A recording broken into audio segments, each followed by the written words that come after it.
kasih. Selamat pagi Ibu Bapak, Saudara-saudari sekalian. Sotihotu Namo Buddhaya.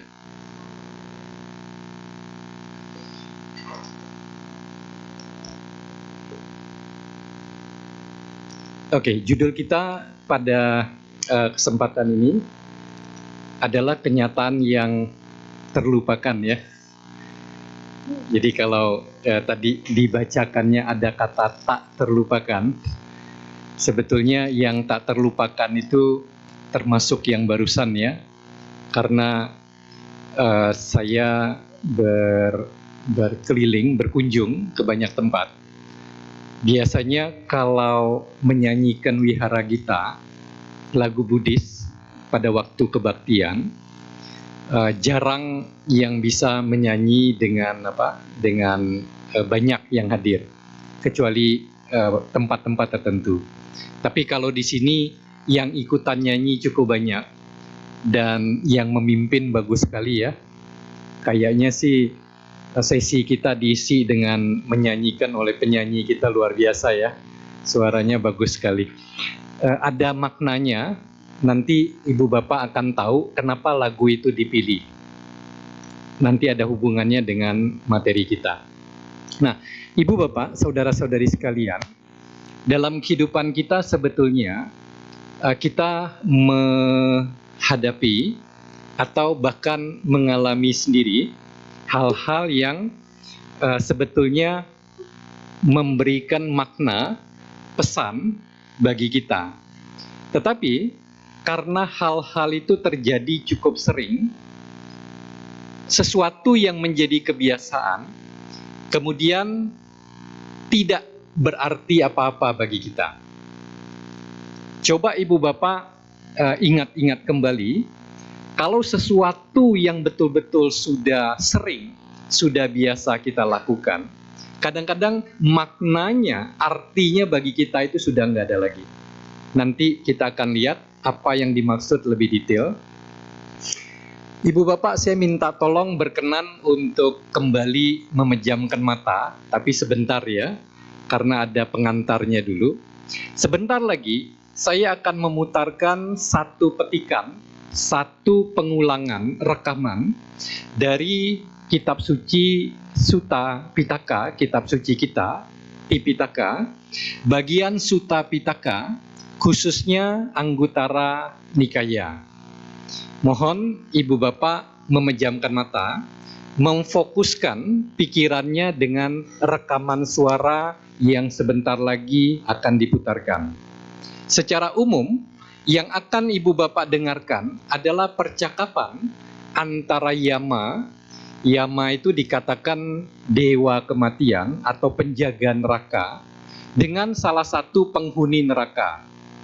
Jadi ada percakapan di situ dan ada 3 poin utama yang ditanyakan oleh Yama kepada salah satu penghuni neraka tersebut. Jadi mohon bantuannya, fokus dengan rekaman suara yang diputarkan. Boleh silakan untuk memejamkan matanya. Dikutip dari Anguttara Nikaya Sutta Pitaka.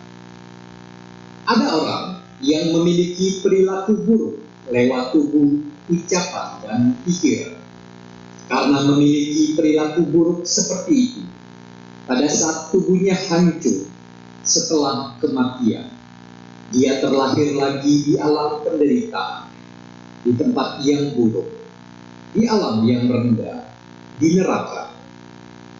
Yama, raja atau dewa kematian, bertanya kepada penghuni neraka, "Sahabat, apakah engkau tidak pernah melihat utusan agung pertama yang muncul di antara umat manusia?" Penghuni neraka menjawab, "Tidak, Tuan, saya tidak melihatnya." Yama kemudian berkata, "Tetapi sahabat, tidak pernahkah engkau melihat wanita atau pria yang berusia 80, 90, atau 100 tahun, yang rapuh, bungkuk bagaikan siku atap, melengkung, bersandar pada tongkat, berjalan tertatih-tatih, sakit-sakitan, karena masa muda dan kekuatannya sudah lenyap. Giginya ompong, rambutnya kelabu dan jarang atau gundul, kulitnya keriput, dan kaki tangannya bengkak. Penghuni neraka menjawab, "Ya Tuhan, saya telah melihat itu." Yama kemudian bertanya, "Sahabat, tidak pernahkah muncul di pikiranmu sebagai orang dewasa yang pandai? Aku juga akan terkena usia tua dan tidak dapat lolos darinya. Biarlah sekarang kulakukan tindakan-tindakan yang luhur lewat tubuh, ucapan, dan pikiran." Penghuni neraka menjawab, "Tidak Tuhan, saya tidak melakukannya. Saya telah lalai." Yama kemudian berkata, "Karena lalai sahabat, engkau telah gagal melakukan tindakan-tindakan luhur lewat tubuh, ucapan, dan pikiran. Maka engkau akan diperlakukan sesuai dengan kelalaian. Tindakan jahatmu tidak dilakukan oleh orang lain, tetapi engkau sendirilah yang telah melakukan, dan engkaulah yang harus menerima buah atau akibatnya." Yama selanjutnya berkata, "Sahabat, tidak pernahkah engkau melihat utusan agung kedua yang muncul di antara umat manusia?" Penghuni neraka menjawab, "Tidak Tuhan, saya tidak melihatnya." Yama kemudian berkata, "Tetapi sahabat, tidak pernahkah engkau melihat seorang wanita atau pria yang sakit, dan dalam kesakitan dia terbaring di atas kotorannya sendiri dan harus diangkat oleh seseorang dan dibaringkan oleh orang lain?" Penghuni neraka menjawab, "Ya Tuhan, saya telah melihat itu." Yama selanjutnya berkata, "Sahabat, tidak pernahkah muncul di pikiranmu sebagai orang dewasa yang pandai? Aku juga akan terkena penyakit dan tidak dapat lolos darinya. Biarlah sekarang kulakukan tindakan-tindakan yang luhur lewat tubuh, ucapan, dan pikiran." Penghuni neraka menjawab, "Tidak Tuhan, saya tidak melakukannya. Saya telah lalai." Yama kemudian berkata, "Karena lalai sahabat, engkau telah gagal melakukan tindakan-tindakan luhur lewat tubuh, ucapan, dan pikiran. Maka engkau akan diperlakukan sesuai dengan kelalaianmu. Tindakan jahatmu tidak dilakukan oleh orang lain, tetapi engkau sendirilah yang telah melakukan, dan engkaulah yang harus menerima buah atau akibatnya." Yama selanjutnya bertanya kepada penghuni neraka, "Sahabat, tidak pernahkah engkau melihat utusan agung ketiga yang muncul di antara umat manusia?" Penghuni neraka menjawab, "Tidak Tuhan, saya tidak melihatnya." Yama kemudian berkata, "Tetapi sahabat, tidak pernahkah engkau melihat wanita atau pria sesudah 2 atau 3 hari meninggal yang mayatnya bengkak, pucat, dan membusuk?" Penghuni neraka menjawab, "Ya Tuhan, saya telah melihatnya." Yama kemudian berkata, "Kalau demikian sahabat, tidak pernahkah muncul di pikiranmu sebagai orang dewasa yang pandai? Aku juga akan terkena kematian dan tidak dapat lolos darinya. Biarlah sekarang kulakukan tindakan-tindakan yang luhur lewat tubuh, ucapan, dan pikiran." Penghuni neraka menjawab, "Tidak Tuhan, saya tidak melakukannya. Saya telah lalai." Yama kemudian berkata, "Karena lalai sahabat, engkau telah gagal melakukan tindakan-tindakan luhur lewat tubuh, ucapan, dan pikiran. Maka engkau akan diperlakukan sesuai dengan kelalaian. Tindakan jahatmu tidak dilakukan oleh orang lain, tetapi engkau sendirilah yang telah melakukan, dan engkaulah yang harus menerima buah atau akibatnya. Silakan Bapak Ibu, saudara-saudari untuk membuka matanya kembali. Mudah-mudahan masih ingat ya kita ada di mana pagi ini. Takutnya sudah ada yang terlanjur lelap. Baru saja saya memutarkan kutipan dari Sutta Pitaka, di mana terjadi percakapan antara penjaga neraka kira-kira ya, dengan seorang penghuni neraka. Ada 3 hal yang ditanyakan oleh penjaga neraka itu kepada si penghuni neraka. Pada waktu kamu hidup di antara manusia, pernahkah kamu melihat 3 utusan agung? Jadi penjaga neraka menggunakan istilah 3 utusan agung. Utusan itu artinya perwakilan. Agung itu artinya sesuatu yang tinggi. Karena itu sebagai pengingat. Yang pertama apa? Orang tua. Yang kedua, bocorannya sudah diperlihatkan.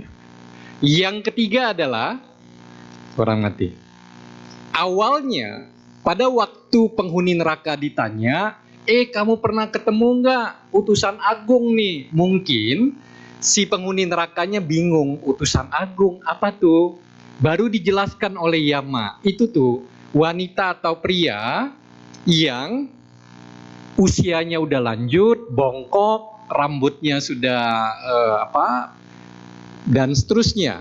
Baru penghuni neraka, oh iya ya, saya pernah lihat itu, bahkan sering. Kemudian Yama bertanya, kamu udah tahu bahwa kamu akan seperti itu juga? Kamu gunakan nggak kesempatan kamu sebelum seperti itu untuk melakukan lebih banyak perbuatan baik lewat pikiran, ucapan, dan badan jasmani? Oh sorry, saya nggak melakukan itu. Malah saya melakukan hal-hal yang tidak baik, kata penghuni neraka. Ya sudah, kata Yama, karena kamu tidak menggunakan kesempatan itu, malah melakukan hal buruk, maka neraka adalah tempatmu. Kira-kira percakapannya seperti itu ya. Dalam 3 kali kesempatan, 3 utusan agung. Ibu bapak, saudara-saudari sekalian, di usia 29 tahun, Pangeran Siddhartha meninggalkan seluruh kemewahan, seluruh kekuasaan, seluruh apa yang dimiliki untuk menjadi seorang pertapa. Kalau ibu bapak, saudara-saudari sekalian membaca riwayat Buddha, maka seringkali kita akan ketemu bahwa yang dicari oleh Pangeran Siddhartha menjadi seorang petapa adalah mencari obat bagi tua, sakit, dan mati. Jadi kata tua, sakit, dan mati itu sesuatu yang sudah umum bagi kita. Kenapa perlu obat? Obat adalah penyembuh, penghilang dari tua, sakit, dan mati. Tua, sakit, dan mati adalah sesuatu yang bagi kebanyakan kita itu tidak menyenangkan. Betul atau sangat betul? Nanti kita lihat satu persatu ya. Kenapa kita tua, sakit, dan mati? Karena kita lahir. Mengapa kita lahir terus dan lahir mati? Karena kita masih terus melakukan karma atau perbuatan. Nah, di dalam Parita Abhinha Pacawekana, saya kutipkan lagi potongan dari parita ini. Aku akan menderita usia tua. Aku belum mengatasi usia tua. Aku akan menderita penyakit. Aku belum mengatasi penyakit. Aku akan menderita kematian. Aku belum mengatasi kematian. Seberapa banyak dari kita yang nggak tahu tentang tua, sakit, dan mati? Sangat umum bukan? Kita mengalami, oke lah, di sini ada yang masih kecil, remaja, ada yang sudah lebih lanjut. Tetapi kenyataan menjadi tua sesuatu yang begitu umum. Kita ketemu orang tua kita menjadi tua, tetangga kita, teman-teman kita, kenalan kita, dan seterusnya. Tetapi balik ke pernyataan awal saya, sesuatu yang sudah biasa kadang-kadang atau seringkali tidak berdampak apa-apa bagi kita. Setuju? Karena udah terbiasa, nggak ada rasa lagi. Coba Anda yang belum pernah pergi ke Bali, misalnya, belum pernah, mendengar cerita-cerita tentang keindahan Bali. Pengen kan datang? Pertama kali ke Bali, wow, kelihatannya sangat menyenangkan, menggembirakan. Yang kedua kali, kira-kira masih menyenangkan, menggembirakan nggak? Harusnya masih ya, kecuali ada pengalaman buruk di sana. Yang ketiga kali, masih, tapi mulai berkurang. Begitu sudah 10 kali, 15 kali akan seperti apa Anda ke Bali? Kira-kira nih ya, secara umum ya, seperti itulah. Sesuatu yang jadi kebiasaan, rasa, arti atau maknanya menjadi berkurang. Dalam ilmu ekonomi disebut diminishing return. Coba Anda makan sesuatu yang Anda sangat sukai dalam kondisi lapar. Wah, suapan awal-awal pertama sangat menyenangkan kan? Tapi kalau semakin banyak makan, makin banyak sekali apa yang terjadi. Enak, mual, olak, kalau bisa dibuang aja. Kan begitu. Nah, ibu bapak, saudara-saudari sekalian, sangat mungkin kita kebanyakan tidak akan seperti ini. Betul? Kira-kira tua sekali nggak bapak ini? Yang dimaksud dengan tua dalam ajaran Buddha tidak harus usia yang tua, tetapi mengartikan tua itu adalah perubahan. Dalam konteks ini, sebagai anak-anak, remaja, dewasa, orang tua, tua sekali menunjukkan perubahan, menuju kelapukan, menuju kehancuran. Itu terjadi loh kepada kita. Kemudian utusan agung yang kedua apa? Tua, sakit. Pertanyaannya, adakah di antara kita yang hadir yang tidak pernah sakit? Ada? Minimal sakit panu, kadas, misalnya gitu ya. Bisul misalnya, kalau itu bisa dianggap penyakit, ketidakenakan. Hampir tidak ada, boleh dikata tidak ada. Bahkan kadang-kadang sakit itu diinginkan, betul? Males hari ini ke sekolah, kerja, kayaknya hujan. Bikin males, lebih baik saya cari alasan aja deh. Sakit ini, sakit itu, mungkin saja terjadi kepada kita. Asalkan jangan sampai penyakit yang diharapkan itu adalah sakit gigi, betul? Begitu Anda sakit gigi, Anda merasakan betapa menderitanya.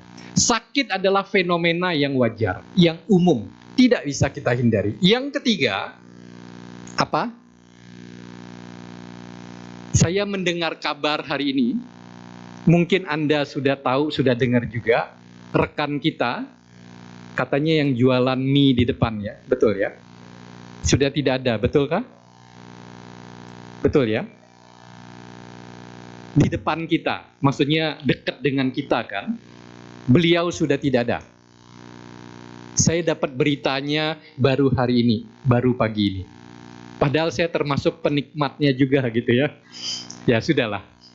Nah, ibu bapak, saudara-saudari sekalian, kematian sesuatu yang kalau bisa kita diingatkan, jangan sering-sering ngomong kayak begini. Tabu, kualat, pamali, apalagi istilahnya. Membawa hal-hal buruk kalau kita bicara tentang ini. Padahal ini kenyataan loh. Adakah di antara kita yang yakin kita nggak akan mengalami ini dalam kehidupan ini? Ada yang merasa saya nggak akan mati lah, beda dengan orang-orang. Apakah ada di antara kita? Ibu bapak saudara-saudari sekalian, yuk kita persilakan lagi ya penyanyi kita yang bersuara mendekati emas gitu ya, untuk membantu kita menyanyi kembali. Karena kalau mengandalkan saya untuk menyanyi, akan sulit untuk menarik orang-orang supaya bertahan. Yuk, silakan. Kita akan menyanyikan lagu yang tadi lagi. Lihat pesan-pesan yang ada di dalamnya. Pengiring musiknya akan diputarkan, jadi musiknya nggak usah diputarkan. Yuk, ibu bapak sudah tahu ya, promosinya sudah ada di awal, jadi nyanyinya harus lebih semangat, lebih kuat, tunjukkan. Umat Wihara Pluit Damasuka memang bagus. Pasti siap tampilkan ibu, kata-katanya ada. Yuk.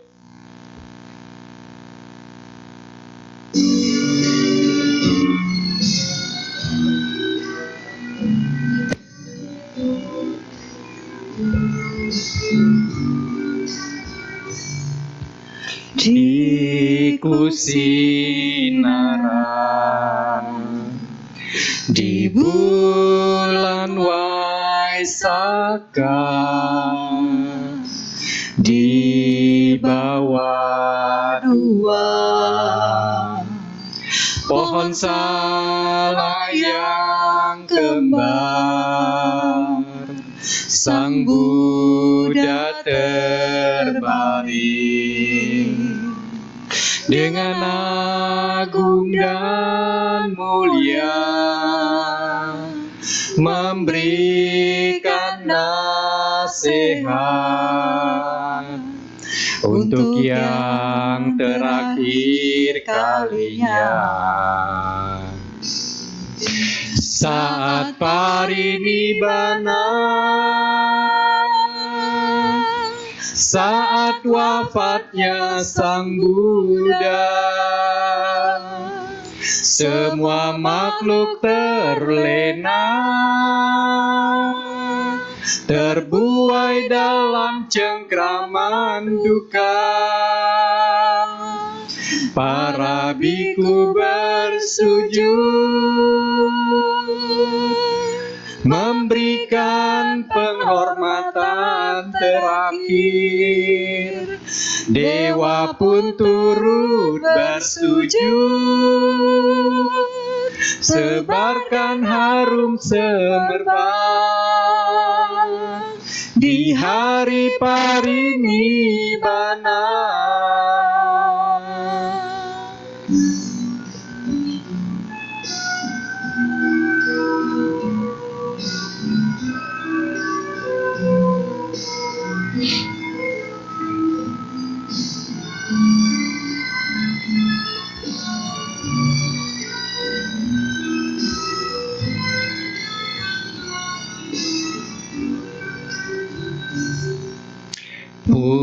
Purnama Sidhi, di bulan Waisaka, Guru Sang Buddha telah parinibbana. Seorang suci, pemenang arus kehidupan, pasti takkan jatuh dan mencapai penerangan sempurna. Saat parinibbana, saat wafatnya Sang Buddha, semua makhluk berlena, terbuai dalam cengkraman duka. Para biku bersujud, memberikan penghormatan terakhir. Dewa pun turut bersujud, tebarkan harum semerbak di hari parinibbana.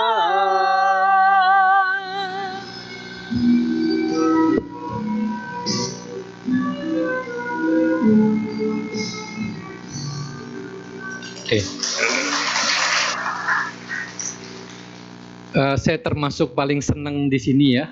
Balik lagi kalau menyanyi itu banyak yang ikut dan bagus sekali. Nah, perhatikan ibu bapak, saudara-saudari sekalian, bahkan Buddha juga harus meninggal ya, harus mati. Beliau juga terakhir punya fisik sebagai manusia dan mengalami perubahan.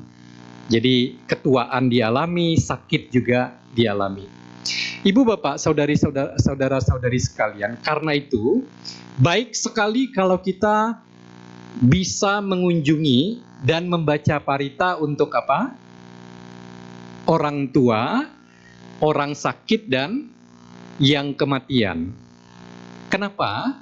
Parita yang kita bacakan tidak hanya untuk yang bersangkutan, yang sedang sakit, yang usia tua sudah sulit gitu ya secara fisik, dan yang meninggal, bukan hanya bagi mereka. Tetapi salah satu yang terpenting bagi kita yang hadir di sana, sebagai pengingat kita. Tetapi apa yang terjadi pada waktu kita melayat, katakan, ke rumah sakit bagi yang sakit, mengunjungi orang tua misalnya. Apakah terjadi kita mengingatkan diri kita, oh, saya kemungkinan akan terjadi seperti itu juga. Sebelum hal itu terjadi, saya alami, yuk saya gunakan waktu dan kesempatan untuk melakukan perbuatan baik lebih banyak lagi. Ibu bapak, saudara-saudari sekalian, di zaman Buddha merawat salah satu biku yang menjadi murid Buddha. Beliau adalah Biku Tissa. Diceritakan Biku Tissa itu tubuhnya kalau tidak salah penuh dengan bisul atau luka dan seterusnya, bau menyengat, bau busuknya luar biasa. Buddha kemudian merawat, membersihkan muridnya. Terbayangkah ibu bapak sekalian, seorang suci, seorang yang sudah sempurna, seorang guru berkenan untuk merawat muridnya. Kita merawat anak sendiri belum tentu setelaten itu. Ada mbak, ya sudahlah, jagainlah, rawat, kasih obat pada waktunya dan seterusnya. Kepada katakan yang bekerja dengan kita, bawahan kita, mau nggak kita merawat dia? Urusan kamu sendiri, karena kamu nggak jaga diri, sakit, ya sudah, kamu rasain sendiri. Mungkin itu yang terjadi. Buddha mencontohkan untuk merawat. Dan ibu bapak sangat mungkin pernah mendengar Bojjhanga Parita, betul? Biasanya dibacakan pada waktu kita mengunjungi orang yang sakit, membacakan Bojjhanga Parita. Sebaiknya Bojjhanga Parita itu dibacakan tidak hanya nggak muncul ya. Pantas saya begini-begini. Apa tuh gitu ya? Sebentar.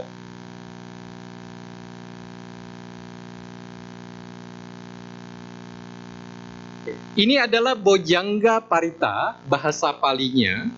Kalau kita perhatikan kata-katanya, sangat mungkin ibu bapak belum jangan-jangan tidak punya gambaran isi Bojjhanga Parita itu apa. Betul ya? Karena terbiasa yuk kita bacanya Palinya aja. Artinya tidak dibacakan, atau dibacakan belum tentu nempel di benak kita. Yuk kita lihat seperti apa. Bagian pertama, Bojjhanga Parita itu isinya 7 faktor bodi, penerangan, kesempurnaan, kebijaksanaan. Kemudian, bila dikembangkan, dilatih, dan seterusnya, ini mengulang aja 7 faktor penerangan sempurna. Kemudian, paragraf yang kedua dikatakan, melihat yang Arya Moggallana dan yang Arya Kassapa sakit demam. Beliau ini adalah Buddha, mengulang ke-7 faktor bodi. Karena merasa gembira, mereka itu adalah yang Arya Moggallana dan yang Arya Kassapa. Mendengar Buddha mengulang 7 faktor bodi, kedua orang suci ini merasa gembira. Karena itu ibu bapak sekalian, seharusnya dalam kehidupan ini kita menjaga diri kita lebih banyak lagi untuk bergembira, kalau bisa berbahagia. Ingat, mungkin pernah terima kata-kata dari teman kita yang berkeyakinan lain. Dikatakan apa? Gembira adalah obat. Obat adalah untuk kesembuhan, sejalan. Tapi Buddha udah lebih duluan kan? Buddha hidup lebih awal. Kalau Buddha mengatakan begitu, siapa yang mengikuti siapa? Tapi saya nggak ngomong ya di sini ya. Nanti ada rekamannya, diedit dan lain sebagainya. Nanti bermasalah saya. Jadi pembicaraannya hanya berkaitan dengan ajaran kita aja. Tidak menyinggung yang lain, tidak membandingkan yang berlebihan. Nah, Ibu Bapak sekalian, dalam hal ini harus mengerti apa yang disampaikan dan yang mendengar harus bergembira, kalau bisa berbahagia. Baru dampak dari pembacaan parita itu terjadi. Mulai dari sekarang, kalau dimungkinkan, bacalah dengan artinya parita itu. Kemudian kita ngerti, lalu cobalah munculkan kegembiraan dan kebahagiaan. Baru dampak positifnya akan kita terima. Kemudian, Ibu Bapak, saudara-saudari sekalian, ingatkah kalau kita melakukan pelimpahan jasa? Lengkapnya seperti apa? Semoga dengan jasa kebajikan yang saya, anak limpahkan kepada ibu bapak yang sudah meninggal, sanak keluarga yang sudah meninggal, semoga mereka tahu, mereka turut bergembira atau berbahagia, mengkondisikan karma baik mereka sendiri berbuah, mereka terlahir yang lebih baik, lebih berbahagia. Jadi mereka perlu tahu dan perlu bergembira juga. Kalau mereka nggak senang, ngapain anak cucu saya menghambur-hamburkan duit untuk berdana, ngasih orang lain. Mereka marah, maka tidak akan ada manfaat pelimpahan jasa bagi mereka. Karena itu saya mengingatkan, dalam kehidupan kita, meskipun tantangan kehidupan banyak, persoalan, kesulitan, tantangan, rintangan, tantangan, kendala, apalagi kurang banyak, saya bisa cari lagi, bisa disampaikan, hidup ini tidak mudah. Betul? Banyak persoalan. Tetapi cobalah untuk memunculkan lebih banyak kegembiraan, kebahagiaan. Karena itu mengkondisikan hal-hal baik bisa muncul lebih banyak dalam diri dan kehidupan kita. Kemudian, Ibu Bapak sekalian, perhatikan, paragraf ketiga dikatakan, satu ketika, Sang Dhamaraja sendiri, Buddha sendiri sakit. Dalam konteks ini diterjemahkan sakit demam. Mungkin aja sakit yang lain ya. Buddha sendiri bisa sakit.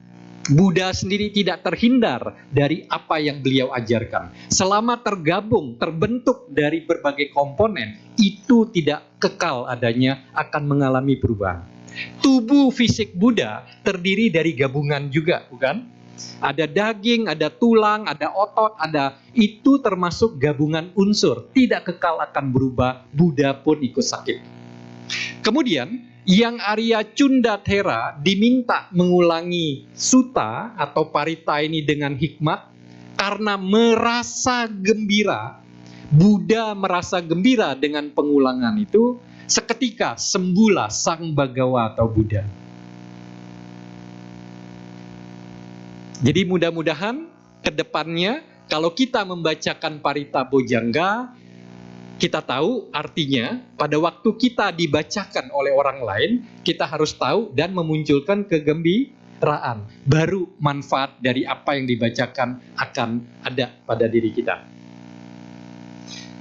Kita kembali ke slide PowerPoint-nya. Jadi mengunjungi orang sakit itu di zaman Buddha sudah dilakukan.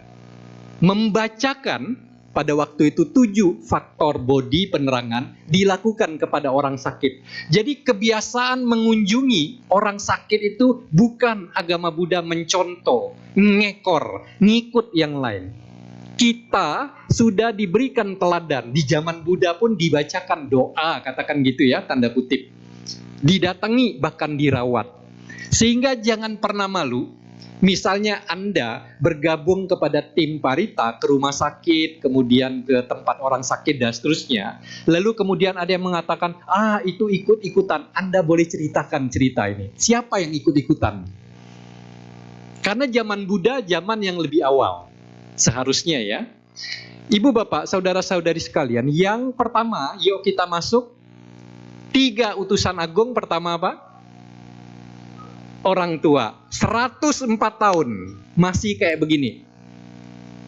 Yang tengah 104 tahun.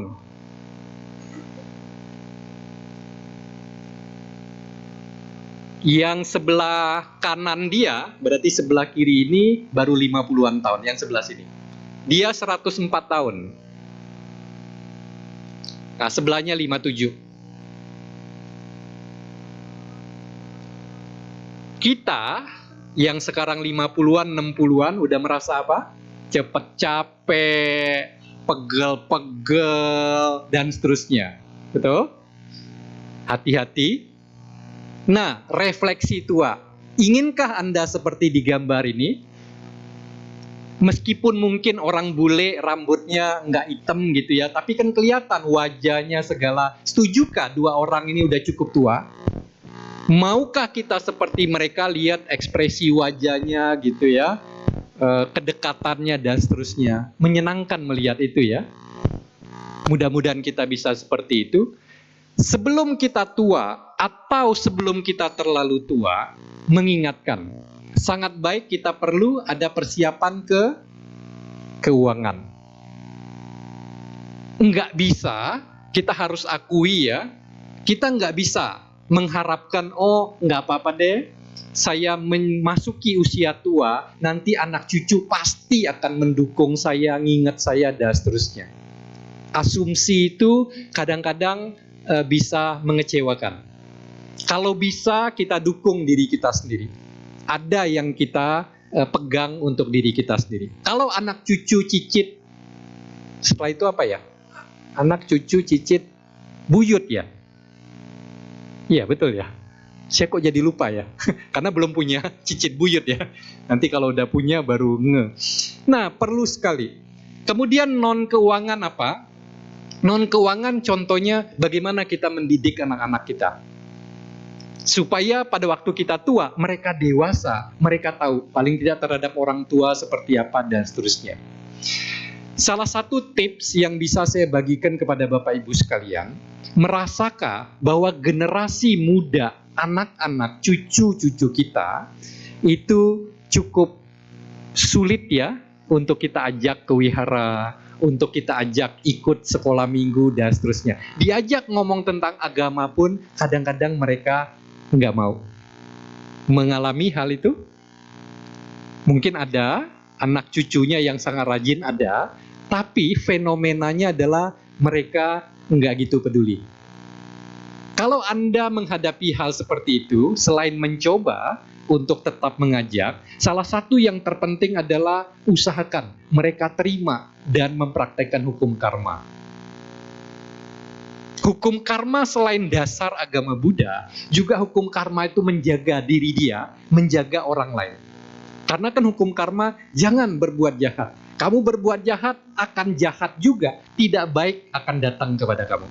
Kamu menginginkan yang baik, kamu lakukan baik dulu. Kamu akan terima yang baik. Seseorang minimal memegang hukum karma, dia menjaga dirinya dan menjaga orang lain. Minimal. Jadi kalau Bapak Ibu kesulitan, anak cucu selain tetap berupaya, hukum karma perlu ditanamkan dalam diri dia. Minimal sekali. Ibu Bapak sekalian, kemudian apa? Sebelum kita tua atau sebelum tua sekali, jangan lupa LB3. Bukan diadaptasi dari AB3, AB3. 20-30 tahun lalu ada kelompok penyanyi namanya AB3. Siapa aja tuh? Widih, kata Bapak. Angkatannya kita tahu ya. Kalau kenal AB3 kita tahu. Angkatan berapa itu? Bukan mengadaptasi dari dia. LB3 adalah lebih banyak. Kita jaga diri kita dari melakukan hal yang buruk. Itu seumpama kita mempertahankan status atau angka 0. tidak melakukan kejahatan, juga tidak melakukan kebaikan, itu posisi kita 0. Kalau kita melakukan perbuatan buruk, itu minus, negatif. Kalau kita melakukan yang baik, itu positif. Kalau kita tidak atau sulit mengambil positif, minimal kita 0, jangan minus. Jadi yang pertama itu, LB3 adalah lebih banyak menjaga diri dari melakukan hal buruk. Jangan. Itu 0. Yang kedua, lebih banyak melakukan, menambah perbuatan baik positif. Yang ketiga, lebih banyak mempraktekkan meditasi. Karena meditasi itu menyempurnakan kebaikan yang kita lakukan. Kemudian yang kedua apa? Utusan Agung sakit. Kalau Anda ketemu Mr. Bean atau yang mirip Mr. Bean, Anda menjauh. Kalau nggak terjadi seperti ini. Mudah-mudahan cukup jelas ya.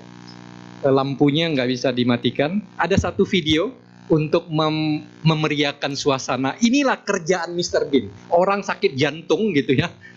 Inilah yang dilakukan Mr. Bean. Jangan pernah Anda ketemu dia. Kalau ada yang mirip-mirip di sekitar Anda, menjauh. Terutama kalau Anda ada kendala kesehatan.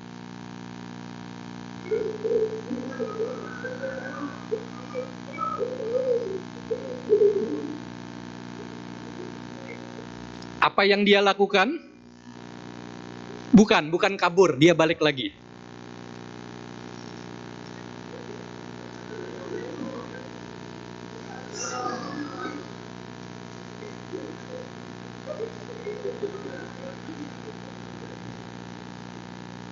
Dia dengar detak jantungnya. Dia minta tolong, tidak ada yang mau membantu.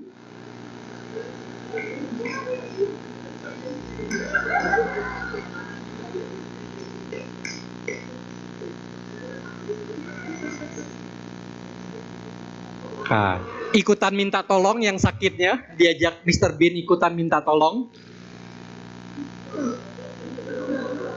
Dia mencoba mengaktifkan kembali jantungnya. Napas buatan. Tapi dia nggak mau, jijik. Akhirnya dia punya ide. Udaranya dimasukkan. Nggak berhasil. Dia lihat ada majalah. Supaya nggak kena langsung, dia tiup lewat majalah.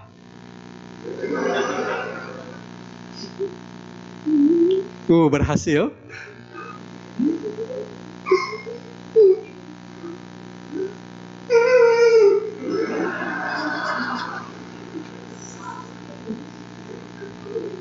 Begitu dilepas, kempes lagi. Dia coba cek, ketemu obat.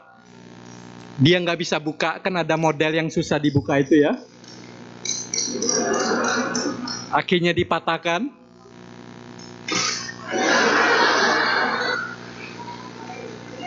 Orang butuhnya 1 atau 2 kapsul tablet aja, semua diisi oleh dia.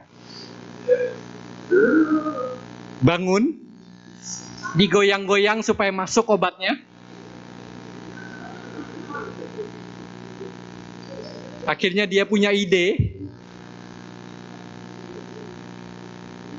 Kalau aki mobil mati, dilakukan apa penyambungan ya? Nah, itu ide dia.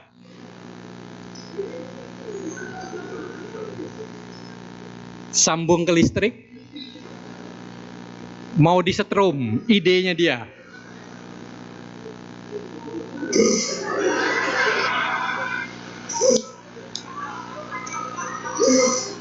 Akhirnya bangun.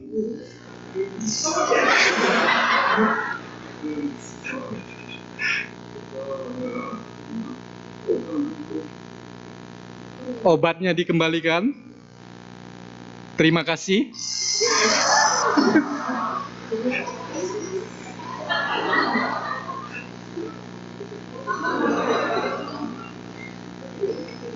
Dibalikin lagi sempet-sempetnya.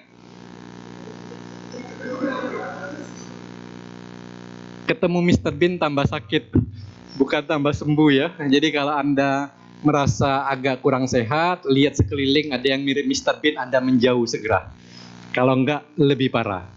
Nah, apa refleksinya pemikiran kita sebelum kita sakit atau sakit yang belum sampai berat sekali, yang mencegah kita untuk bisa melakukan hal-hal baik? Yang pertama, tentu perlu jaga kesehatan. Cobalah jaga kesehatan kita, fisik kita, pikiran atau batin kita, dan lingkungan kita. Saat ini ibu bapak, saudara-saudari sekalian memilih untuk hadir kebaktian di Wihara Pluit Dharmasuka. Satu pilihan yang sangat baik.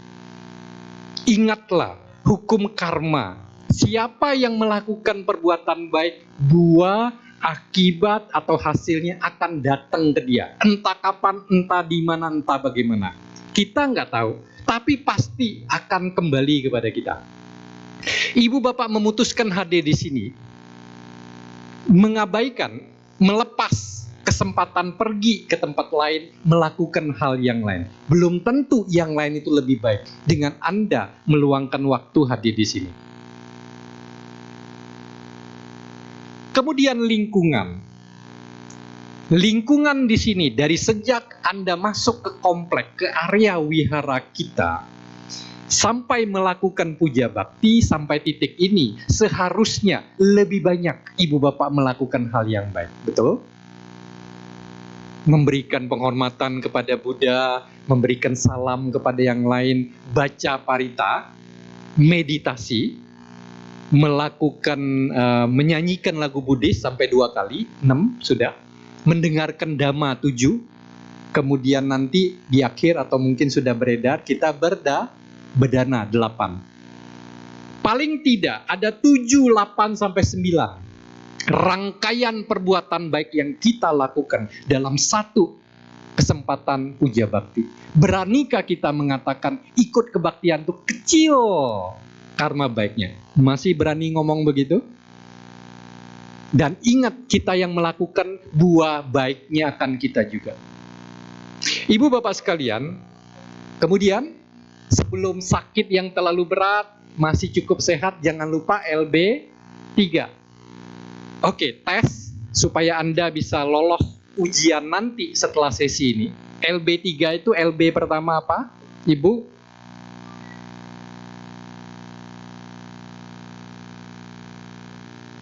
Apa LB yang pertama?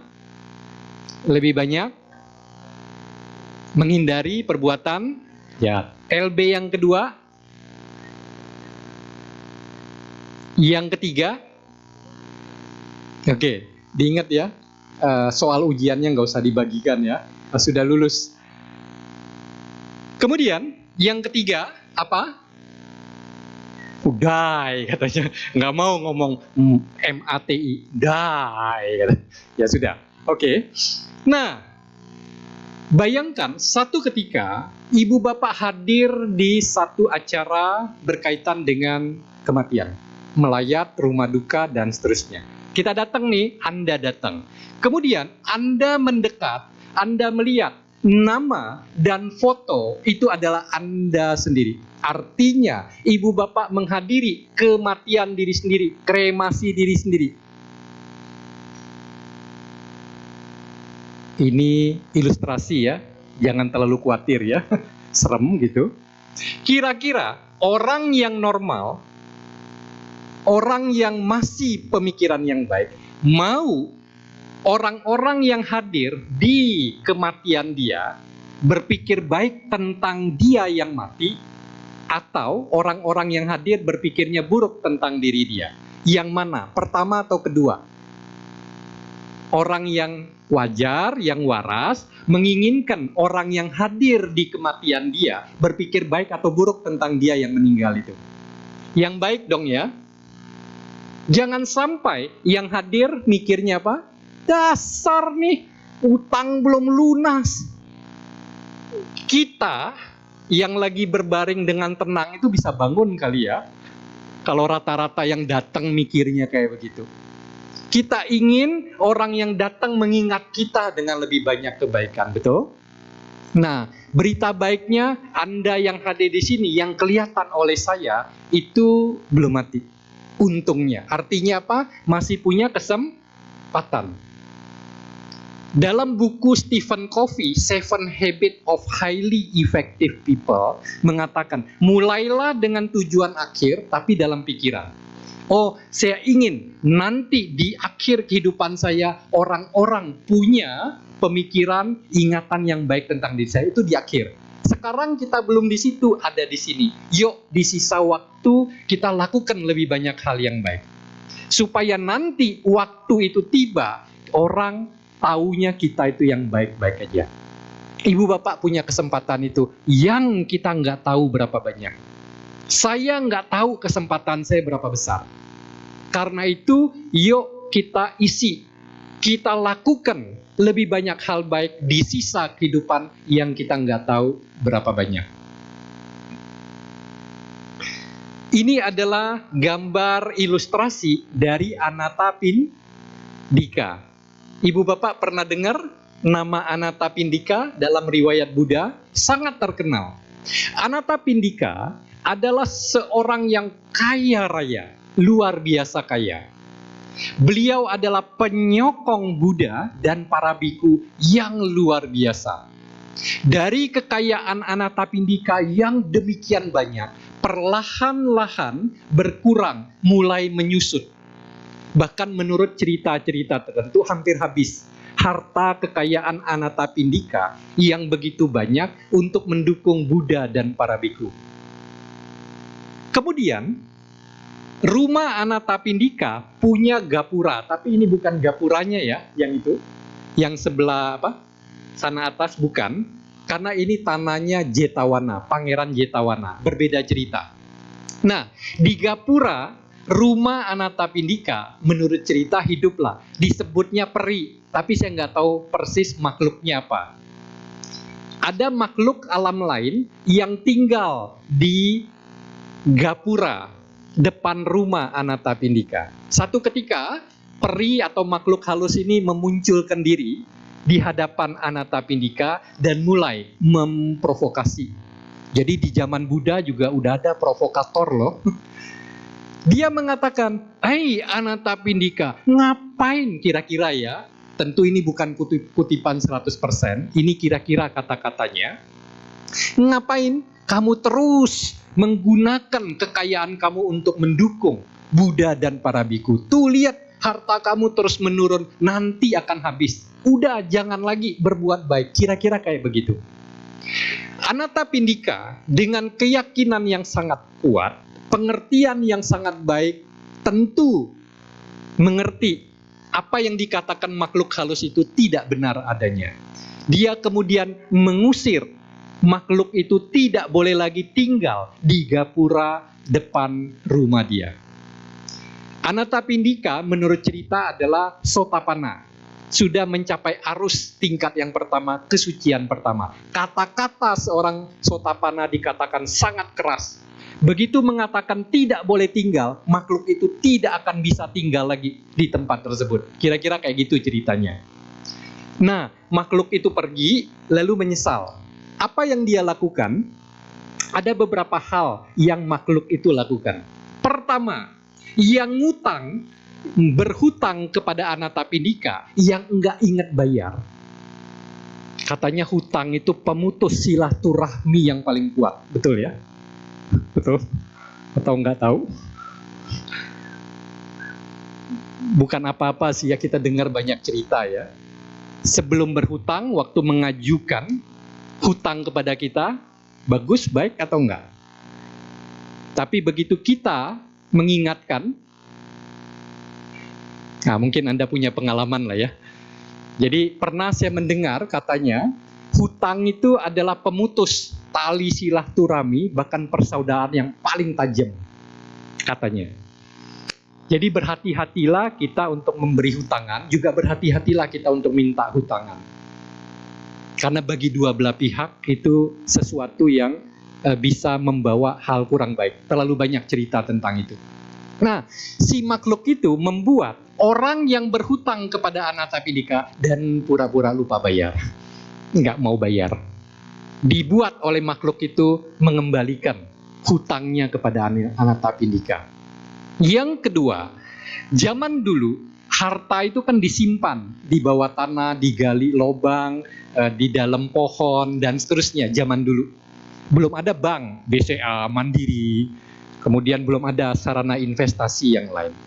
Jadi harta Anatapindika yang ditanam, disembunyikan, disimpan, ada yang bergeser, ada yang dipindahkan oleh makhluk halus. Intinya harta-harta yang disimpan itu berkurang secara alamiah. Itu dikumpulkan oleh makhluk itu, dikembalikan, dibawa lagi kepada Anatapindika. Yang ketiga, harta-harta yang tidak bertuan, yang sudah bergeser, tercecer, sudah tidak tahu lagi siapa pemiliknya, dikumpulkan oleh makhluk itu, dibawa kepada Anatapindika. Jadi Anatapindika menerima kembali hutang atau piutang ya, kalau dia kan piutang kan, piutangnya orang berhutang itu mengembalikan, kemudian harta yang tercecer itu balik lagi, bahkan harta yang tidak bertuan, tidak ketahuan siapa pemiliknya, juga diberikan ke dia oleh makhluk itu. Karena itu ibu bapak sekalian, dengan caranya hukum karma akan bekerja bagi kita. Meskipun Anda mungkin selama ini kok saya berbuat baik, saya berdana, saya membantu orang dan seterusnya. Wah, kalau kayak gini lama-lama habis juga ya harta yang saya punya. Jangan khawatir, perbuatan baik akan kembali kepada kita. Selagi kita belum mencapai arahat, selagi kita hidup dan mati, hukum karma akan kembali kepada kita. Jangan khawatir, hanya waktunya, bagaimana caranya kita nggak tahu. Itulah yang terjadi dengan Anatapindika. Meskipun harta benda kekayaannya menurun drastis karena berbuat baik, dengan caranya hukum karma itu mengembalikan ke dia bahkan lebih banyak dari sebelumnya. Karena itu ibu bapak sekalian, jangan pernah khawatir. Buddha mengatakan dalam Dhammapada syair 119-120. Dhammapada syair 119, Buddha mengatakan, pembuat kejahatan hanya merasakan kegembiraan sepanjang buah perbuatannya belum masak. Tapi ketika sampai waktunya, ia akan melihat akibat-akibatnya yang buruk. Dhammapada syair 120, Buddha mengatakan, pembuat kebajikan hanya merasakan kesedihan sepanjang buah perbuatannya belum masak. Tapi ketika sampai waktunya, ia akan melihat akibat-akibatnya yang baik. Kadang-kadang dalam kehidupan kita melihat kontradiksi, terjadi pertentangan kenyataan. Kok orang itu tidak baik, melakukan hal-hal buruk, kok hidupnya kelihatan enak ya? Kelihatan baik-baik saja, lancar, bahkan kayaknya senang banget dia. Kecuali yang lagi diusut. Yang timah yang lagi diusut ya. Sebelumnya kan di medsos luar biasa, sekarang medsos semua potong, matikan.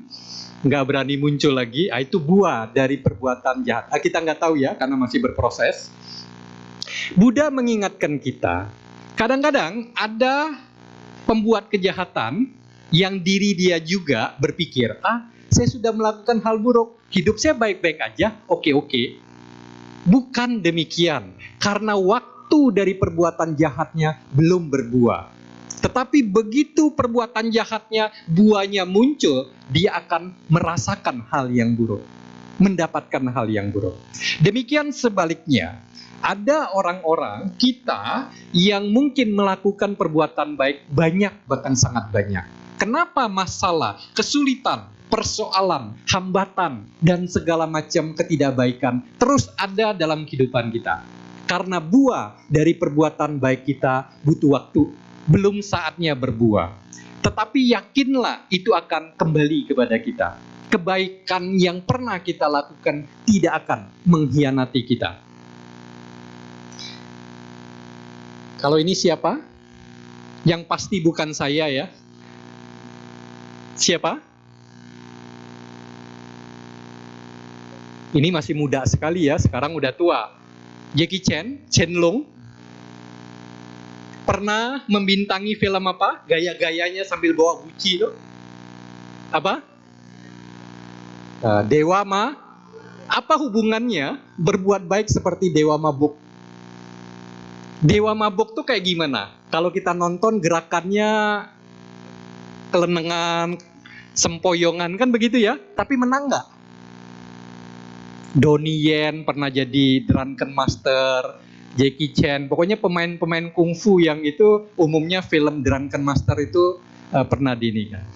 Mengapa saya mengutip ini? Maksudnya adalah berbuat baik itu kita boleh lakukan kayak lagi main jurus Dewa Mabuk, kayak nggak beraturan berbuat baik. Ada kesempatan kecil berbuat baik, ambil, lakukan. Ada kesempatan besar, ambil, lakukan. Kita mampu, jangan tunda berbuat baik. Ada orang-orang yang mengatakan begini, jangan, kita tunggu yang kakap, perbuatan baiknya yang kakap, baru saya akan berbuat baik. Kenapa nggak sekalian paus gitu ya? Saya agak bingung ya, dengan bahasa Indonesia kadang-kadang harus yang kakap merah, kakap apa, emang gede kakap itu? Hiu, paus gitu ya, gede gitu benar-benar. Saya menunggu kesempatan berbuat baik yang gede. Ada Bante yang senior, yang katanya sudah mencapai kesucian, baru saya mau berdana. Kalau Bante itu ketemu datang gitu ya, kalau kesempatan itu nggak datang, sepanjang kehidupan kita nggak melakukan perbuatan baik. Jadi biasanya kakap lawannya apa, Bu? Teri gitu ya. Kesempatan teri pun, teri putih, teri nasi, kan alus-alus tuh ya. Udah ambil kesempatan berbuat baiknya. Teman-teman memimpin kebaktian, pemimpin lagu kita itu menambah kebaikan. Dari tidak hanya sekedar puja bakti. Kecil, tapi balik lagi, karma itu akan kembali kepada kita. Sekecil apapun, dia akan balik dengan caranya. Itu aja yang perlu kita pegang. Jadi berpikirlah sebaliknya. Pada waktu kita mau melakukan perbuatan buruk, jahat, kelihatannya kecil. Sekecil apapun, kalau itu jahat, dia akan balik ke kita. Berupa hal yang tidak baik. Entah kapan, entah di mana, entah bagaimana, kita tidak punya pengetahuan itu. Yuk kita nonton sebentar Dewa Mabuk Jackie Chan, bukan saya.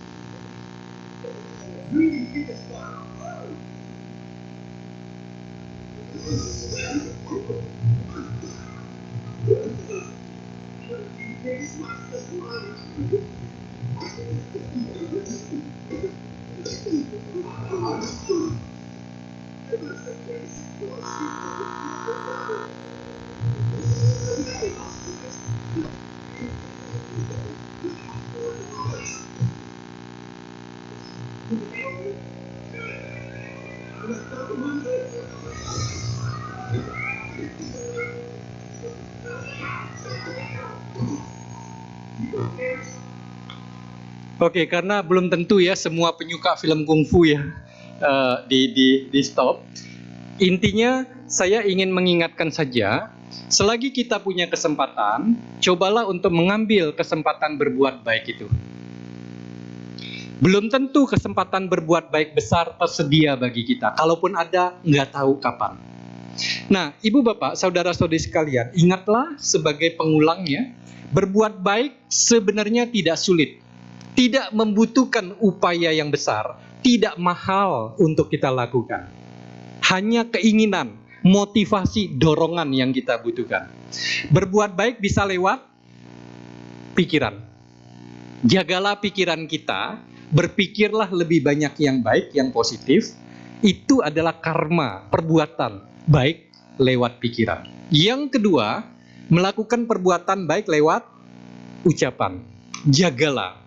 Jangan banyak atau sering mengeluarkan kata-kata kasar, kata-kata yang keras, marah-marah, dan seterusnya. Cobalah untuk mengeluarkan kata-kata, ucapan, pembicaraan yang baik, yang halus, yang menenangkan, yang memberi orang motivasi, yang mendorong orang untuk melakukan hal-hal yang baik.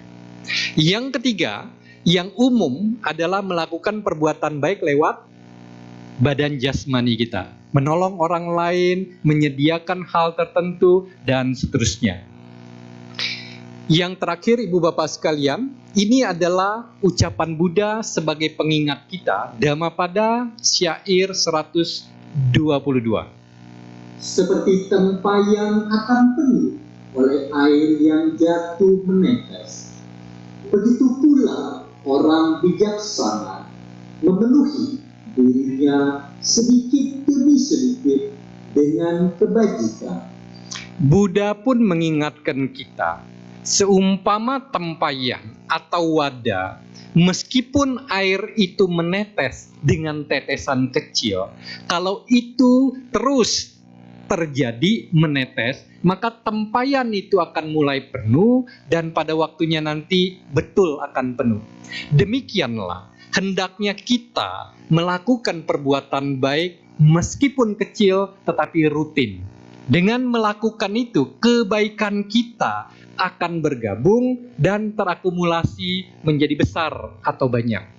Pilihan ada pada ibu bapak, saudara-saudari sendiri.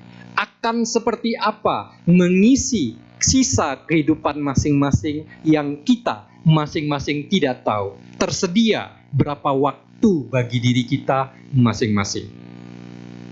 Bagi teman yang kita kenal, yang dibawa, yang tadi diinformasikan, mungkin beliau juga nggak tahu waktunya tiba sekarang gitu ya. Mungkin beliau juga nggak tahu. Kita juga nggak tahu kapan tiba waktunya kita. Yang kita tahu, harus tahu dan lakukan adalah, yuk di sisa kehidupan kita yang nggak tahu ini, berbuat baiklah lebih banyak. Meskipun kecil, ambillah kesempatan itu. Ingat hukum karma tidak akan nyasar, tidak akan salah. Pelaku perbuatan akan menerima buah atau akibat dari apa yang dia lakukan, bukan orang lain. Terima kasih Ibu Bapak, Saudara-saudari sekalian. Apa yang saya sampaikan memang saya kombinasikan. Menurut ilmu pengajaran, setiap kelompok yang hadir secara alami, secara langsung, biasanya akan berkumpul orang-orang dari berbagai cara pembelajaran. Ada yang belajar melihat, ada belajar dengan mendengar, ada belajar dengan melakukan, merasakan gitu ya. Maka saya menggabungkan materi ini menjadi dalam bentuk gambar, tulisan, rekaman suara, ada video, tujuannya untuk mempermudah pemahaman dan untuk merangkul, karena yang hadir pasti punya preferensi yang berbeda-beda. Tidak ada tujuan dari apa yang disampaikan untuk hal-hal yang tidak baik, semuanya untuk memotivasi kita supaya menjadi lebih baik, memanfaatkan waktu yang tersisa dengan lebih baik lagi. Terima kasih, selamat siang, Sotihotu, Namo Buddhaya.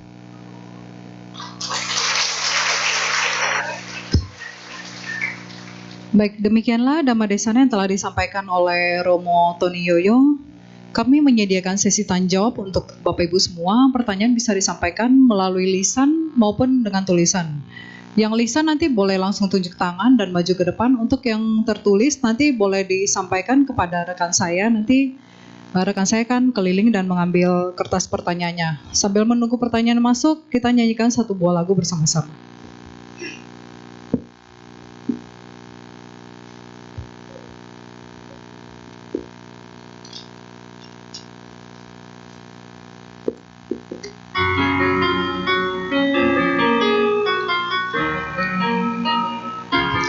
Untuk lirik sudah tersedia di layar.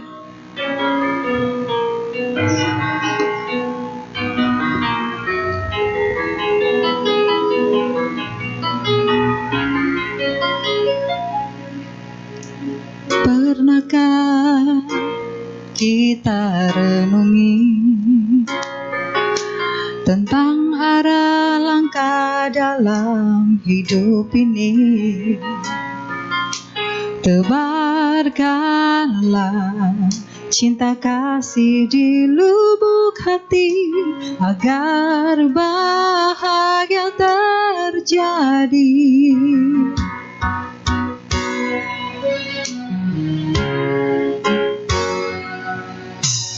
Sadarlah, hai manusia,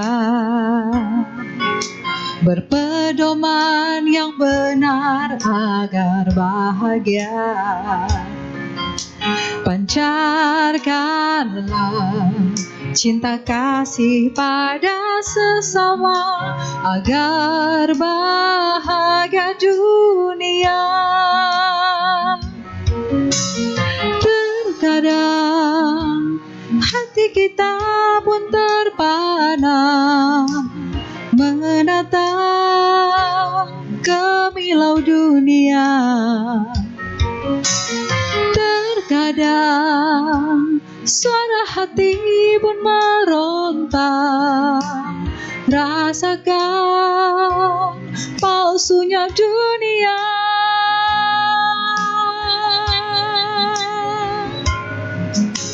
Hadirkan cinta, satukan rasa di dada, pancarkan kasih pada sesama, bahagialah semesta. Jauhkan diri dari amarah di hati, agar seluruh alam berseri menyambut indahnya dunia ini.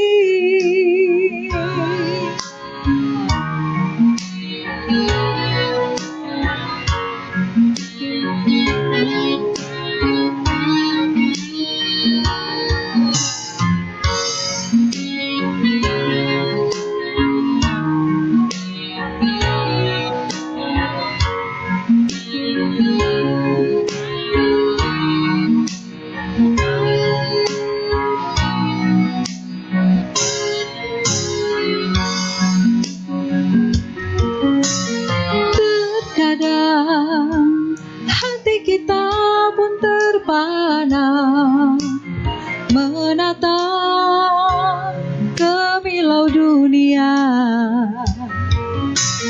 Terkadang suara hati pun meronta, rasakan palsunya dunia.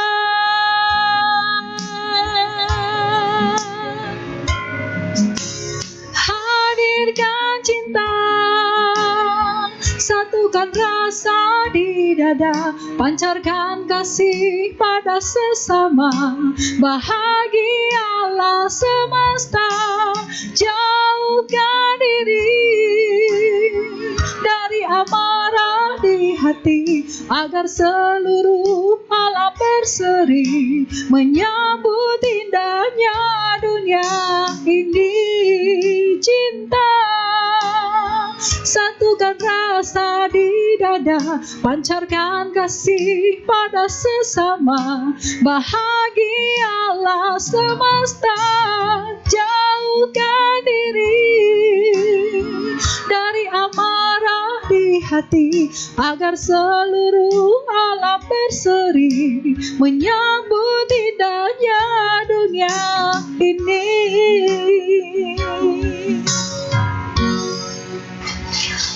Baik, terima kasih.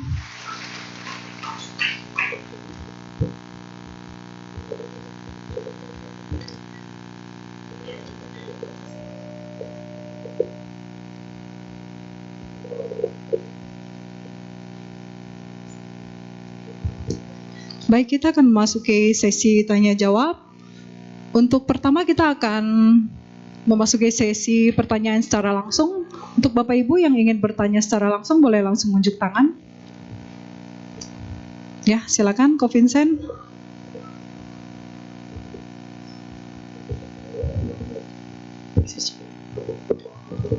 Ya, Satyotu, nama budaya Romo.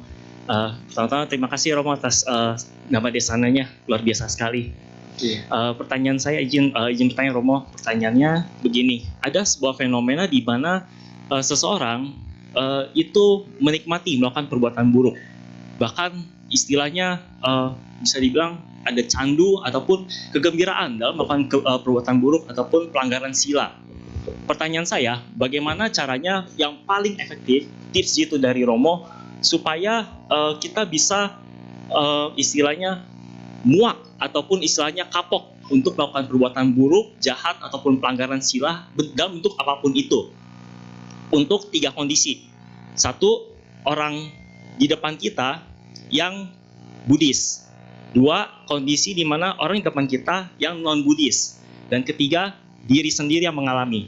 Itu saja Romo. Terima kasih Satya Romo. Kira-kira kalau diringkas pertanyaannya mungkin lebih ke diri sendiri ya aplikasinya ya. Gimana kita nggak menjadi terbiasa bahkan senang melakukan perbuatan buruk, kira-kira gitulah ya. Walaupun tadi ilustrasinya ngelihat orang lain gini-gini, kemudian kita orang lain dan seterusnya. Memang tantangannya yang buruk seringkali kelihatannya lebih baik daripada yang baik. Yang baik butuh waktu, butuh proses untuk kelihatan atau terasa bahwa itu baik.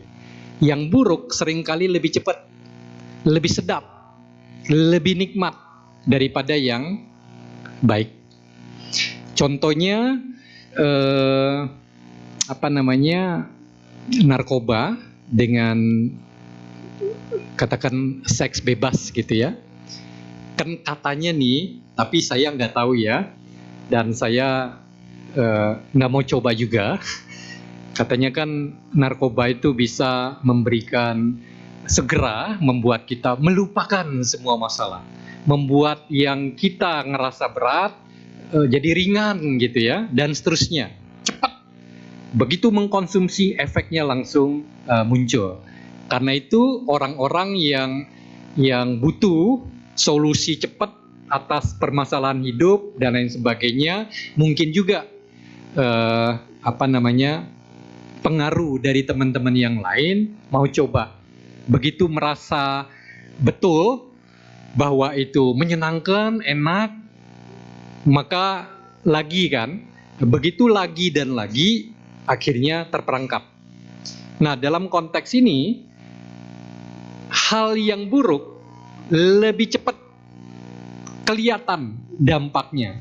Biasanya dampak awalnya itu membuai, promo doang di awal, yang enaknya. Begitu sudah terperangkap, baru merasa. Tapi penyesalan kemudian udah nggak ada gunanya.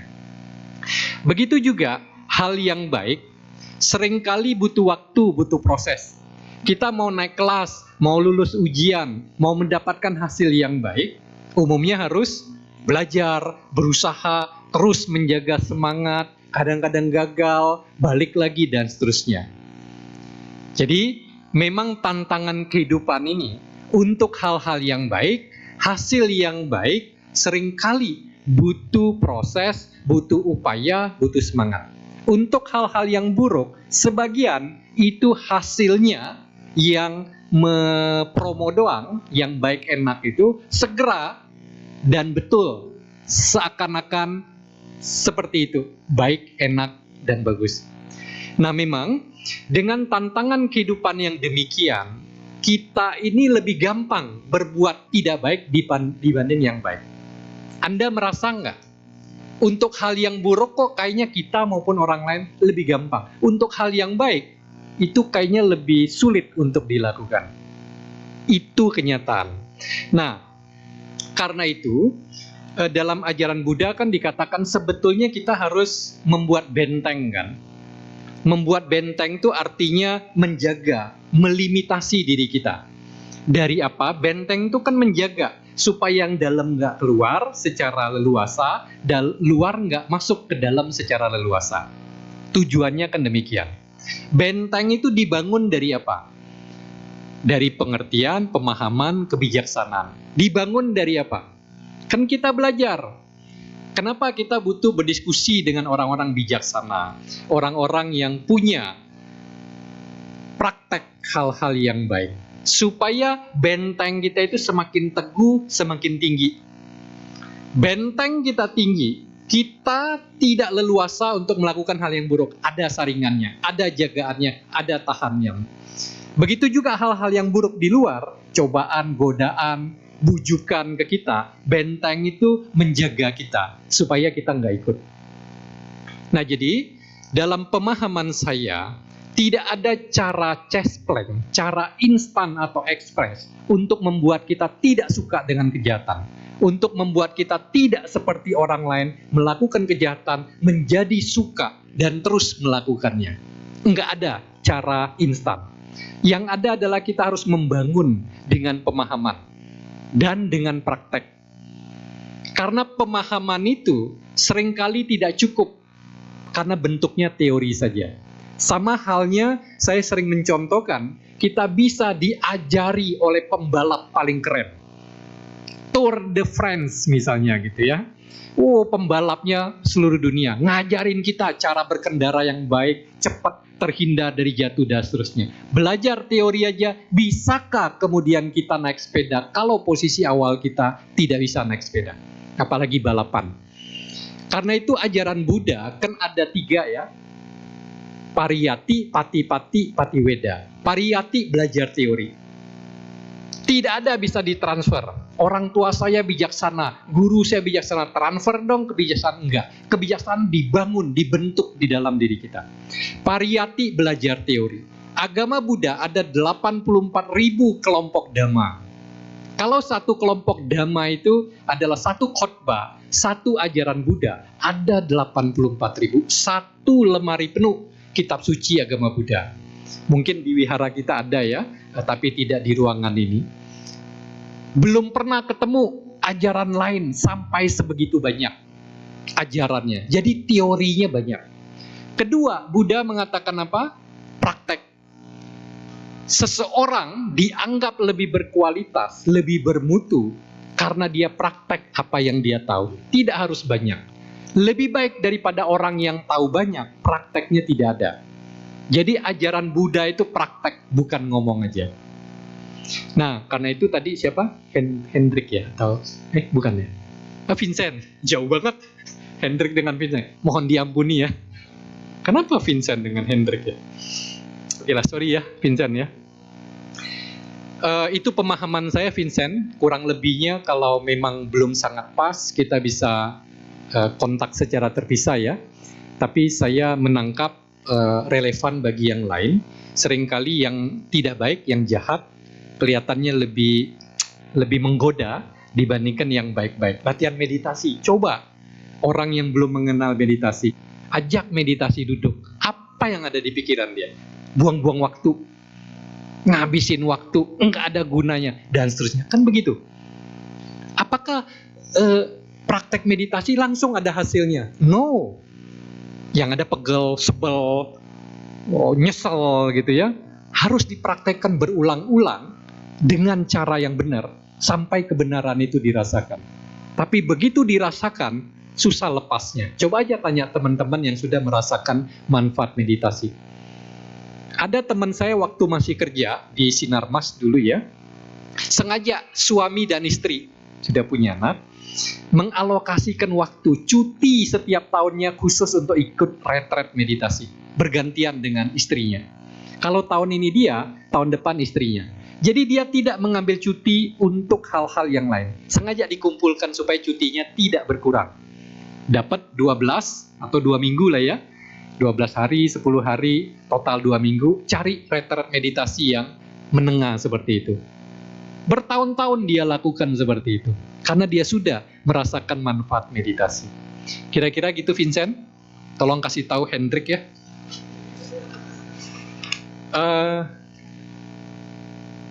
Ini ada 4 pertanyaan. Saya coba lihat ya. Ini ada satu pertanyaan menarik.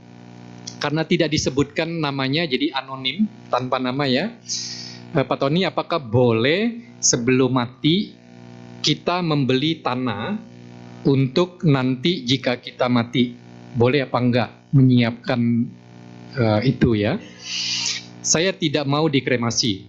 Oke, dikremasi atau dimakamkan pilihan ya.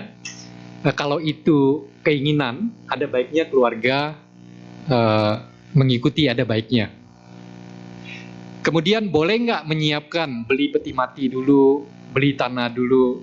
Kalau pandangan saya, akan sangat bagus kalau itu bisa dilakukan, supaya tidak merepotkan kepada keluarga maupun anak cucu, gitu ya. Tetapi kita tidak menutup mata akan ada suara-suara sumbang atau minor. Ngapain lu doain diri sendiri ya, supaya cepet ya?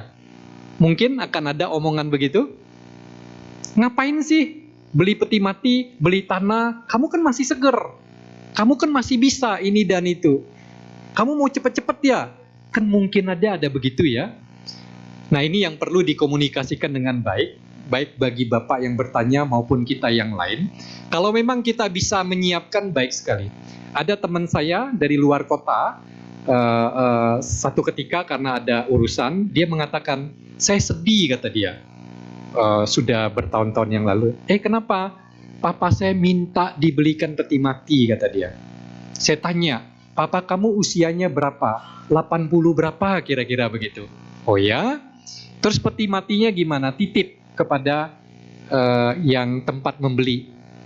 Kenapa papa kamu begitu? Katanya sih supaya kita anak cucu tidak jadi repot, katanya. Tidak jadi pusing, tidak jadi ribut dan seterusnya. Oke? Terus kenapa kamu nangis? Ya kita ngerti sih papa baik gitu ya. Tapi bagaimanapun permintaan peti mati itu seakan-akan memberikan sinyal gitu. Terus saya bilang, ya kan papa kamu, saya, orang lain juga pada waktunya akan mati juga sih. Jadi gimana? Kenapa gitu ya? Ya saya mengerti, saya nangis karena sedih aja. Papa baik dan lain sebagainya. Kira-kira gitu. Jadi jawaban saya begitu ya Bapak ya. Bolehkah beli tanah, siapkan peti mati? Menurut saya, pandangan saya nggak masalah. Yang penting jangan menyediakan ini dengan melakukan hal buruk untuk ini ya, gitu ya. Memang kemampuan sendiri dan seterusnya. Ini ada yang mungkin bisa dijawab cepat. Antara 227 peraturan winaya para biku, mana yang paling berat untuk dijalani? Emang saya terlihat seperti seorang biku kah? Mungkin harapan kepada saya ya, suatu ketika jadi biku ya, harapan yang baik, nggak apa-apa. Saya baru pernah ikut Pabaja Samanera sebentar. Baru itu, biku belum. Kalau Samanera kan latihannya lebih, sangat-sangat sedikit dibandingkan biku. Jadi kalau ditanya saya, pemahaman saya enggak cukup baik untuk menjawab ini. Tetapi biku itu memang latihannya, ada yang memang lebih mudah, ada yang lebih berat. Biasalah, itu biasa. Jadi kalau tanya saya, yang paling berat yang mana, saya nggak bisa jawab saat ini. Harus dari lubuk hati yang paling dalam, nggak bisa jawab. Nanti kalau saya tebak-tebak salah. Jadi mohon diampuni ya, untuk pertanyaan ini saya tidak bisa menjawab seperti pertanyaan yang diajukan. Ini sorry, boleh minta tolong dibacakan. Tidak terlalu jelas karena ada perinan di belakangnya. Saya bacakan dulu. Kelirukah kita bantu orang di mana orang tersebut mempunyai karakter hanya bisa meminta saja, tidak bekerja, hanya mengharapkan belas kasih keluarga? Terima kasih. Ini saya pernah jawab di sini. Mungkin penanya tidak hadir pada waktu itu ya. Saya minta izin mengulang sebentar. Anda yang pernah hadir pada waktu sesi saya di waktu-waktu sebelumnya, mungkin pernah dengar cerita Wisaka. Wisaka adalah penyokong Buddha, salah satu yang terbaik dari kelompok wanita. Satu ketika, Wisaka akan menikah. Bapaknya namanya Danajaya, dikatakan bendaharawan di zaman itu. Begitu bendaharawan Danajaya, anaknya Wisaka akan menikah, memberikan 10 nasihat. 3 nasihat dari 10 itu adalah 3 dari 10 ya. Memberi hanya kepada yang memberi, tidak memberi kepada yang tidak memberi, memberi kepada yang memberi maupun tidak memberi. Anda bingung? Karena waktunya udah habis, jadi saya tidak jelaskan ya. Biarkan Anda bingung sendiri. Kejam benar gitu ya. Oke, saya jelaskan sebentar ya. Kenapa Danajaya kepada putrinya Wisaka mengatakan memberi hanya kepada memberi? Maksudnya adalah, kalau kita menolong orang, membantu termasuk keluarga, berkali-kali, tapi orang ini tidak tahu berterima kasih. Jangankan membalas budi, berterima kasih juga nggak bisa. Proven, sudah terbukti berkali-kali. Untuk orang seperti itu, jangan memberi. Kenapa? Kalau kita terus memberi dengan sumber daya yang kita punya, keluarga kita sendiri bisa runtuh. Kira-kira seperti itu. Padahal orang itu jangankan membalas budi kita, terima kasih pun nggak. Ada orang-orang seperti itu. Kalau nggak salah Choi Yun Fat atau siapa ya saya lupa, bintang film Hong Kong, itu ada kakak perempuannya nggak tahu berterima kasih. Udah dibantu terus, berhutang dan seterusnya, akhirnya nggak lagi. Anda coba cari di internet ya, ada entah Choi Yun Fat, kayaknya bukan Liu Tehua deh, bukan Andy Lau. Saya lupa lah, tapi ada cerita itu.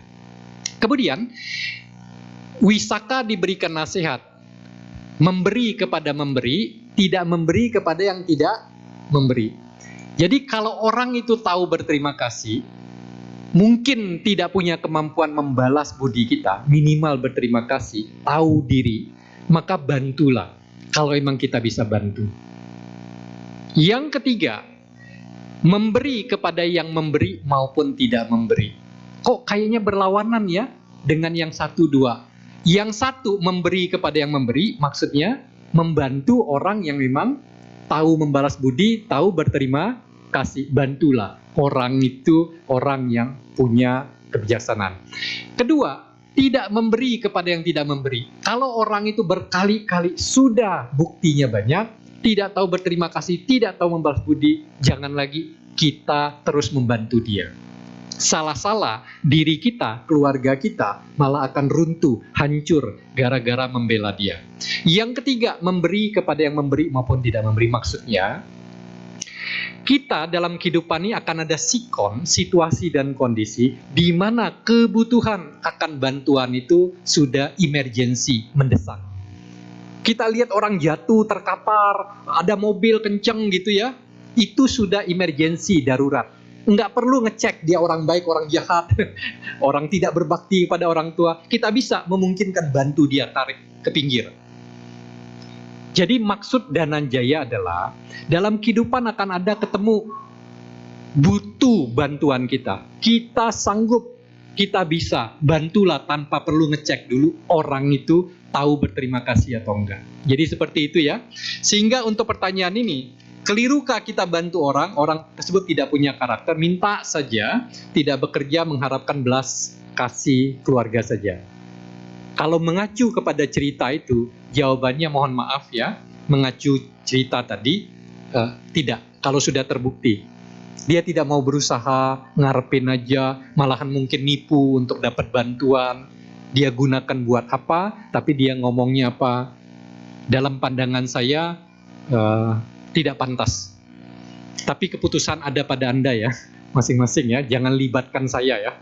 Satu ketika Anda punya masalah terkait ini, lalu merefer kepada pembicaraan hari ini. Silakan.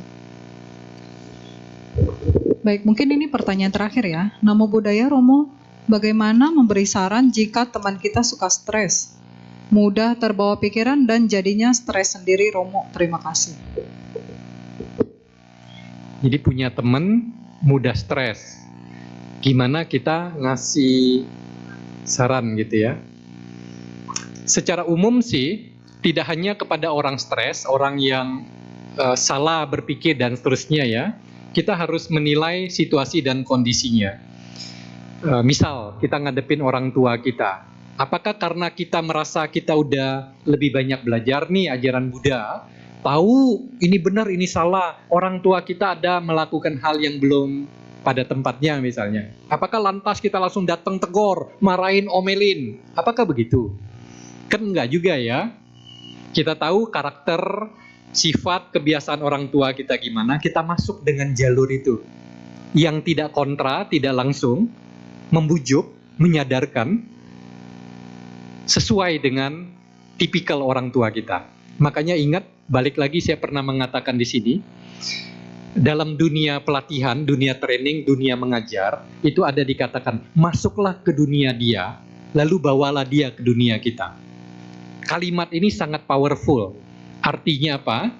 Kita harus masuk dulu ke gayanya dia, ke ininya dia. Perlahan baru ajak yang kita mau. Ini dipraktekkan kepada anak-anak misalnya. Anda merasa yang punya anak sampai Gen Z itu kalau 2000 kira-kira usia 20, belasan 20, Gen Z ya. Kalau milenial Gen Y, anggap terakhir lahir 2000, sekarang 20-an, 30-an, 40-an, milenial Gen Y. Nah, Anda pernah merasakan bagaimana menasehati anak Anda? Susah atau teramat susah? Anda ngomong berapa kalimat, dia ngomong 2 kali lipat jumlah kalimat dia. Dia lebih pintar daripada orang tuanya. Anda merasakan? Atau Anda patuh sekali, baik sekali, dengar sekali, syukur alhamdulillah. Kalau itu yang terjadi. Tapi kenyataannya nggak seperti itu, kebanyakan, betul? Nah, tolong gunakan atau ingat kalimat yang tadi. Masuk ke dunia dia, baru bawa dia ke dunia kita, yang kita inginkan. Bagaimana praktek ini, aktualnya, nyatanya, katakan dia senang sekali main game. Kemudian sebagai orang tua kita merasa punya otoritas, punya kuasa. Kamu kan anak saya, harus ngikut. Saya marahin, saya omelin, saya banting, saya rusak. Apa yang terjadi dengan anak Anda? Mungkin dia nurut, tapi dalam hatinya dendam, marah. Ada kesempatan dia mungkin balas kita. Entah nanti kita tua, dia tetap ingat kejadian itu. Kita mau seperti itu. Nah, ingatlah kata-kata tadi. Masuk dulu ke dunia dia. Hei, kamu lagi main apa? Seru banget, gitu ya. Wih, kejar-kejarannya, tendang-tendangannya. Kok hebat bisa kayak gini? Coba deh, ajarin papa atau mama. Pengen juga, kamu kok sampai bisa kayak begini. Diajarin. Lalu kita, oh iya ya, oh gini gerakinnya kayak gini ya. Mungkin anaknya juga surprise ya. Salah minum obat apa nih papa mama? Biasanya marah, sekarang ikutan main. Tunjukkan. Kita ikut ke dalam dia, tapi jangan kebablasan ya. Jangan Anda main game lebih lama daripada dia. Setelah tahu game itu kayak gimana. Setelah itu mungkin kita mulai masuk, Dek, papa mama pegel ya, kepala pusing, mata sakit. Nih, merah kan? Mulai pusing, kamu ngerasain nggak? Kalau kayak gitu jangan, kamu istirahat, udah berapa lama, makan dulu, mandi dulu, dan seterusnya. Kita masuk secara perlahan-lahan. Jadi ibu bapak sekalian, balik lagi kepada yang tadi ya, kita harus tahu sikonnya. Kalau dia stres, jangan dengan kita merasa kita pintar, kita tahu kita nggak stres, lalu langsung ngocehin dia. Yang ada dia tambah stres. Mungkin ajak dia nyantai dulu, sikonnya tepat baru masuk. Mungkin juga bukan kita yang masuk, tetapi orang lain yang lebih didengar oleh dia. Kalau kita maksain, lu siapa? Kamu juga lebih muda dari saya, umurnya juga sama, sok pinter ya, sok bijaksana. Bisa jadi nggak ada manfaatnya. Bisa jadi harus cari orang lain yang dia mau dengar, mungkin ya. Jadi maksudnya, tidak setiap kasus akan punya cara yang sama untuk diselesaikan. Kita harus punya kebijaksanaan, menilai sikonnya, baru mencari cara yang terbaik sesuai sikon itu. Gampang nggak? Enggak gampang. Tetapi kalau kita nggak hati-hati, ceroboh, gerasak gerusu, gitu. Gerasak gerusu istilah yang populer sebelum pilpres ya. Gerasak gerusu bisa jadi hasilnya malah tidak sesuai, malah bertambah buruk. Terima kasih ibu bapak sekalian ya, karena berkenan meluangkan waktu lebih panjang. Semoga kita semua bertambah baik dari waktu ke waktu, kualitas diri dan kehidupan kita. Semoga ibu bapak juga lebih berbahagia dalam kehidupan ini. Terima kasih, selamat siang, Sotihotu, Namo Buddhaya. Baik.